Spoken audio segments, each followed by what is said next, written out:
welcome back to my channel, YouTube. Listen, I don't want to waste your time. Let's jump right in. I want to go over some basic cutting techniques, okay? If you're new in the kitchen, if you're a young culinarian, this video is for you. So, starting with the vegetable. This is a potato. You want to start with the square. So as you can see, I cut the sides to make it a square.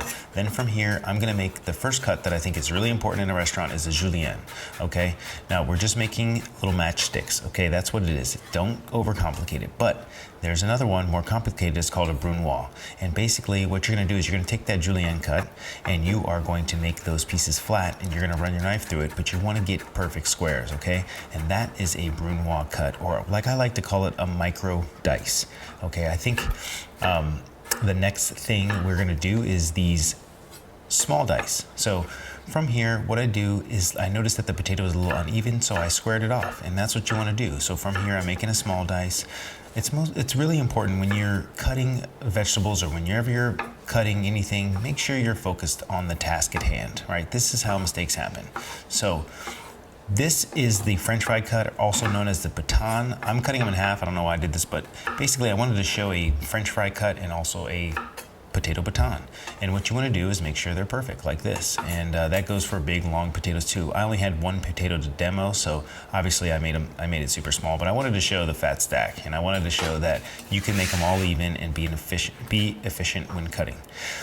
Next, we're going to go into a carrot, okay? This is very important. This is a pro tip here. You know, carrots are fat on one side and small on the other side, so you want to even that out. So I use a peeler, vegetable peeler, to do that. And then you want to go around and peel and make sure it is all one size. It doesn't have to be crazy even unless you work in a really high caliber restaurant, but you know, I think it's important. Now, what I'm making here is an oblique cut. I like to cut it this way because I feel like it's the most efficient and the safest. There's another way to cut it, and I will show you in this next couple seconds here. But oblique cut, that's very common in restaurants. Here is the other way to cut it. You can also roll the carrot just like I'm doing here. Me personally, I do not like this and I do not train this, but there's nothing wrong with it. I train that, where you rotate the knife actually.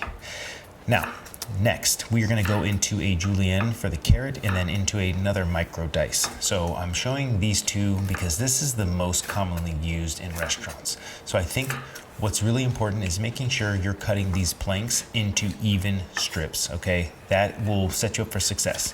And as you can see, you know, my fingers are out of the way. Now I'm doing this for a video demo, so I'm not being too like, you know, stingy, you know, like Captain Gung Ho here, but you know, I've worked in restaurants where this was the most important part of the day, and trust me, I've had chefs walk by and throw my colleagues' mise en place right in the garbage because it wasn't perfect. So just keep that in mind. Know what the expectation is, and I think what's really important is practice, right? Look at that, beautiful. Thanks for watching, I really appreciate it. Make sure you smash that like button, hit that subscribe so you never miss a video. And yeah, I'll see you on the next trip, and I'm not re-recording that.